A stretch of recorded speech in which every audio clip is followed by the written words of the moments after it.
ایک بار اس نے بڑے پیار سے مجھ سے پوچھا، پاپا کیا میں نے آپ کو کبھی رلایا؟ میں نے کہا جی ہاں۔ کب؟ اس نے حیرت سے پوچھا۔ میں نے بتایا، اس وقت تم تقریباً 1 سال کی تھی، گھٹنوں پر سرکتی تھی۔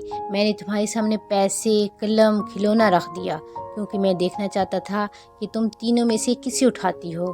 تمہارا انتخاب مجھے بتاتا کہ بڑی ہو کر تم کسے زیادہ اہمیت دیتی۔ جیسے پیسے مطلب جائیداد، قلم مطلب عقل اور کھلونا مطلب لطف اندوزی۔ میں نے یہ سب کچھ پیار سے کیا، مجھے تمہارے انتخاب دیکھنا تھا۔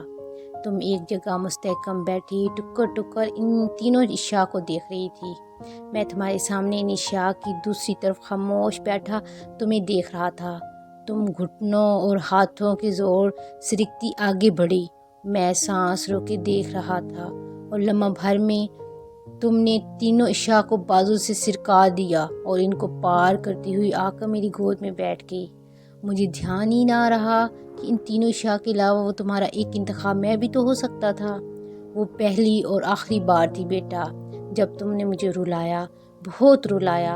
ٹھیک اسی طرح اللہ تعالیٰ نے بھی اس دنیا کو عیش و عشرت، مال و دولت، آرام قدو اور نت نئی قسم کی رنگینیوں سے بھر دیا۔ وہ یہ دیکھنا چاہتا ہے کہ تم تمام اشیاء کو چھوڑ کر کون اپنے رب کی طرف لپکتا ہے، کون آرام قدوں کو تج کر رب کی رضا کی خاطر نکلتا ہے۔ بس اسی آزمائش کے لیے انسان کا ظہور ہوا۔